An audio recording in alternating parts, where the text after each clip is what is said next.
Lectura del libro de los Hechos de los Apóstoles.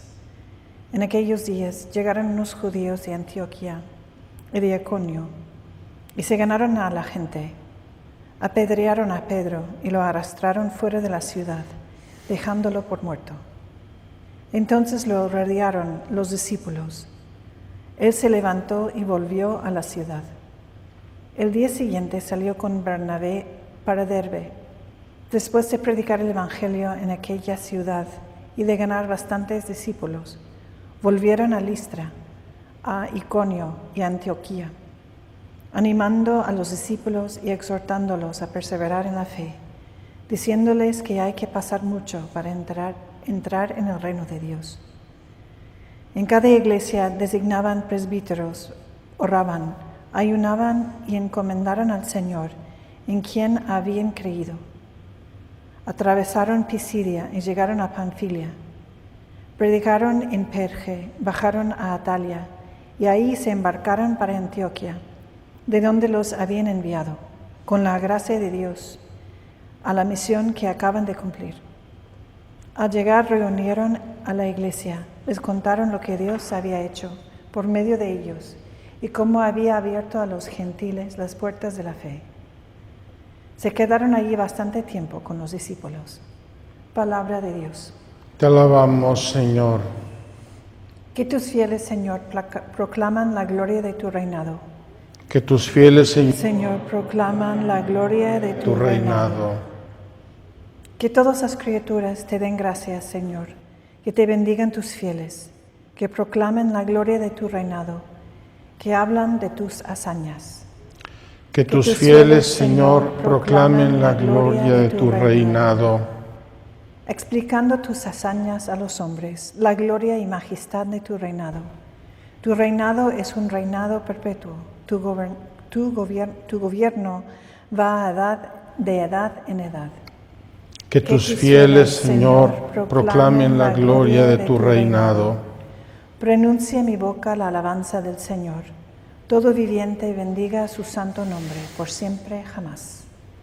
Que tus fieles, Señor, proclamen la gloria de tu reinado.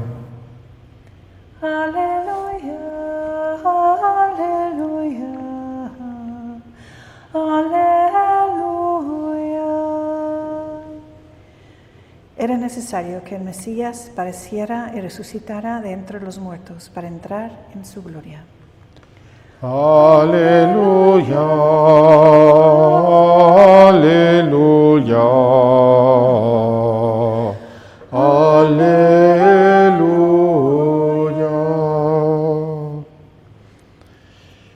El Señor esté con vosotros. Y con tu espíritu.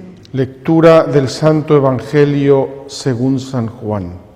Gloria a ti, Señor.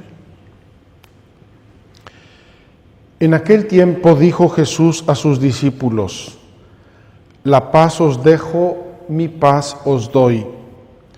No os la doy como la da el mundo. Que no tiemble vuestro corazón ni se acobarde.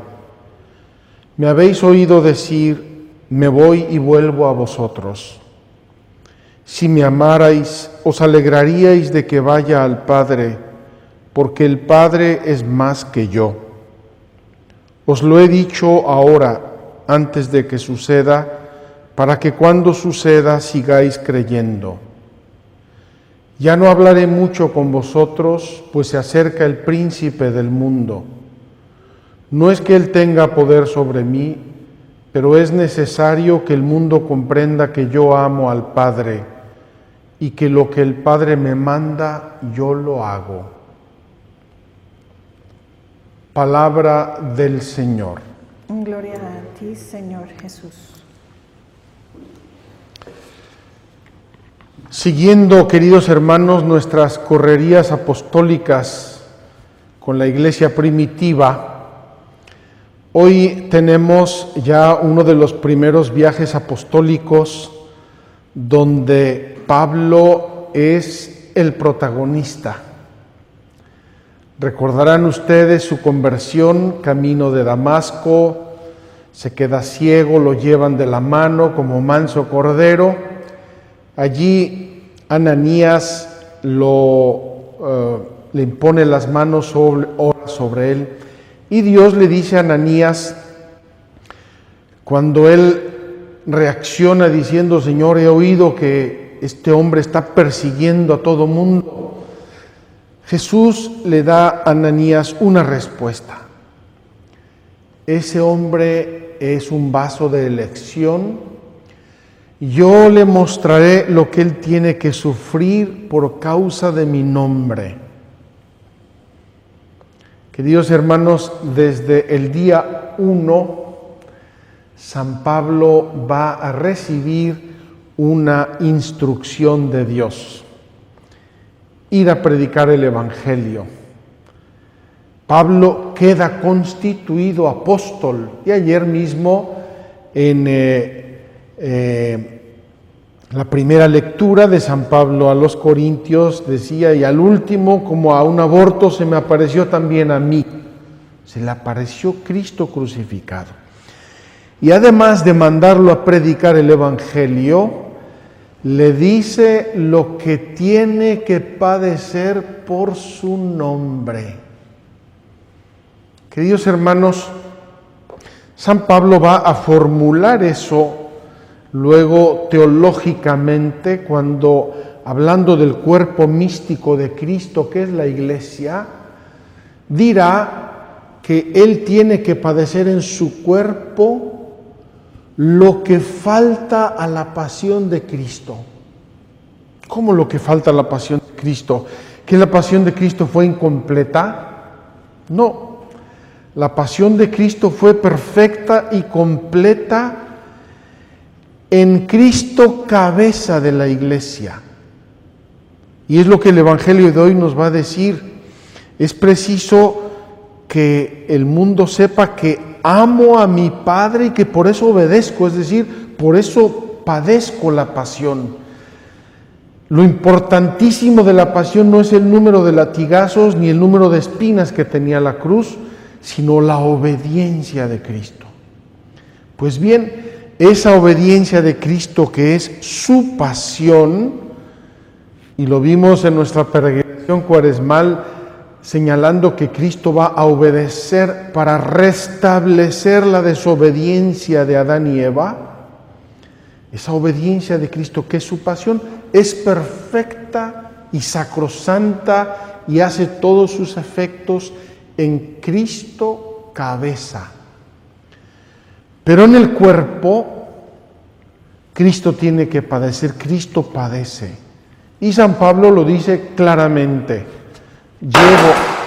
llevo en mi cuerpo los padecimientos que faltan a la pasión de Cristo. Llevo en mi cuerpo lo que falta a la pasión de Cristo. Queridos hermanos, y así tenemos hoy en la lectura, tenemos a este Pablo, apóstol incansable, que va a Derbe, Antioquía, Baja Listra, Iconio, etcétera. Va viajando por todos lados predicando el Evangelio, y de vez en cuando le dan unas buenas palizas. Dice hoy que lo dejaron pensándolo muerto. A lo mejor también San Pablo se hizo medio muerto para que ya lo dejaran en paz, pero lo apedrearon y lo arrastraron fuera de la ciudad, dejándolo por muerto. Pensaban que ya habían acabado con él. Queridos hermanos, estas palizas que sufre Pablo tienen varios significados y varios sentidos. El primero, ya lo dije, lleva en su cuerpo lo que falta a la pasión de Cristo por la Iglesia. Cristo sabe que sus sufrimientos físicos y morales, unidos a la pasión de Cristo, siguen realizando en la historia la salvación, la redención de Cristo por amor, por obediencia. Pero tiene otro efecto que me parece importantísimo. Pablo está dando testimonio de la resurrección de Cristo. ¿En qué sentido? En el sentido de que Pablo desafía la muerte misma.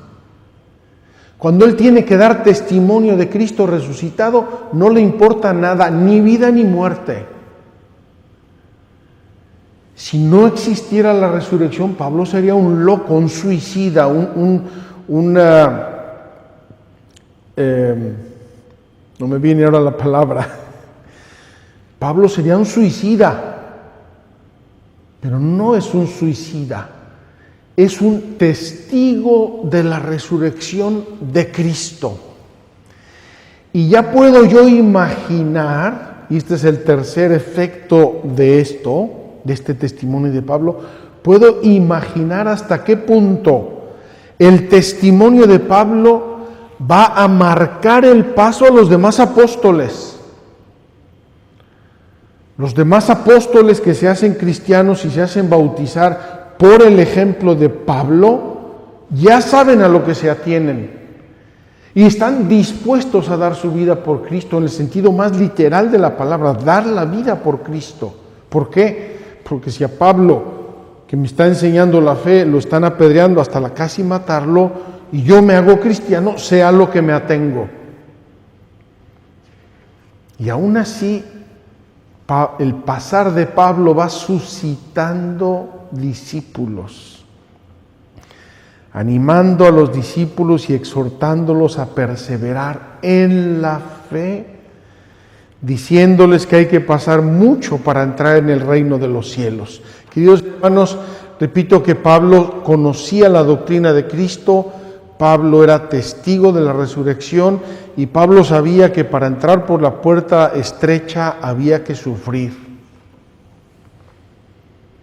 Y así, en su paso, va suscitando discípulos y se van adhiriendo al Señor. Hay un elemento que quiero subrayar hoy en la lectura, en la primera lectura. Dice el tercer párrafo: en cada iglesia designaban presbíteros. Fíjense que Pablo no es un aventurero del Evangelio. Pablo está estableciendo la iglesia de Cristo y por eso en cada lugar deja un pastor, deja una persona consagrada por él, con la oración y la imposición de las manos, y los dejan encargados del rebaño. Empieza a constituirse la jerarquía de la iglesia, la estructura jerárquica de la iglesia, y en todo el trabajo que estamos viendo está detrás el Espíritu Santo. No eran ocurrencias de los apóstoles, era la comunión de la iglesia bajo la guía del Espíritu Santo que va estableciendo la estructura visible de la iglesia.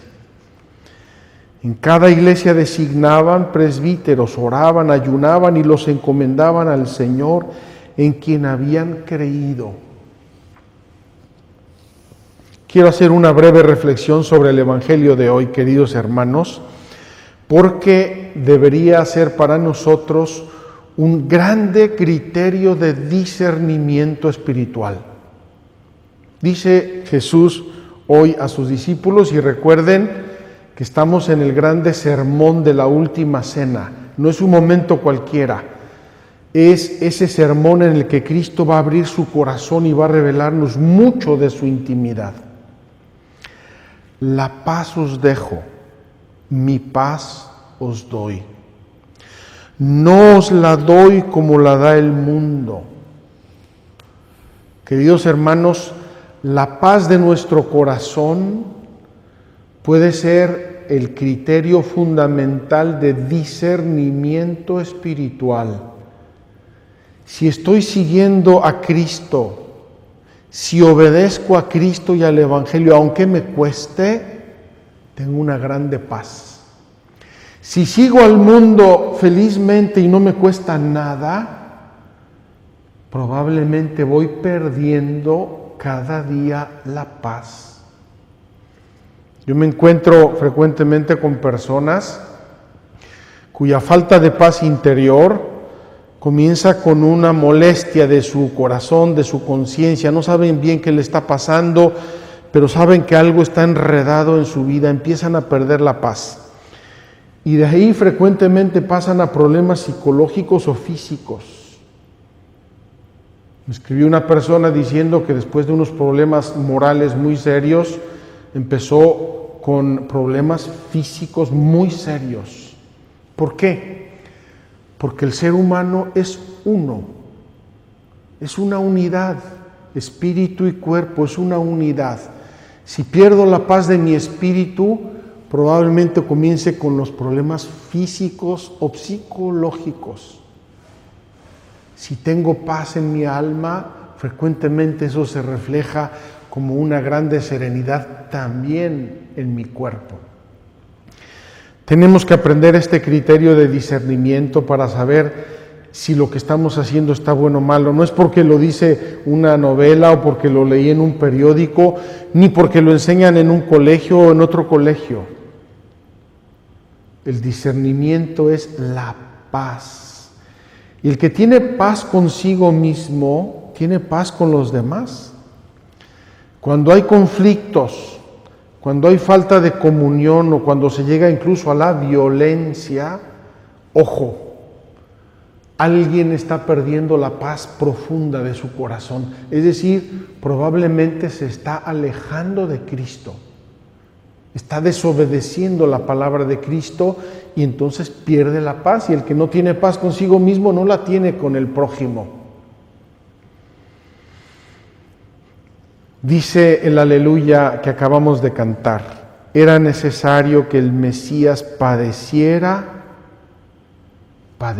con paz, sufrimientos con paz, y resucitara de entre los muertos para entrar en la gloria. Fíjense qué hermoso, toda la pasión de Cristo, con toda la violencia que tiene y todo el sufrimiento que tiene, y Cristo permanece en paz. ¿Por qué? Porque está haciendo la voluntad de Dios su Padre. No le quita la paz, nada de eso le quita la paz, porque está haciendo la voluntad de su Padre Dios. Ojalá que aprendamos todos este criterio de discernimiento espiritual. La paz en mi corazón es un símbolo muy claro de si estoy conectado con Dios o me estoy desconectando con Dios y conectando con el mundo. Y fíjense que no por nada, en el Evangelio de hoy aparece el príncipe de este mundo, el que nos quita la paz, nos engaña, nos da caramelitos, nos alucina, pero en el fondo del corazón nos quita la paz. El enemigo de la paz es el enemigo de Dios, el enemigo de Cristo y el enemigo del hombre. Queridos hermanos, suframos alegremente y en paz por Dios, como nos enseña San Pablo, y no vayamos por el camino de una alegría superficial, apartada de Dios y que nos quita profundamente la paz.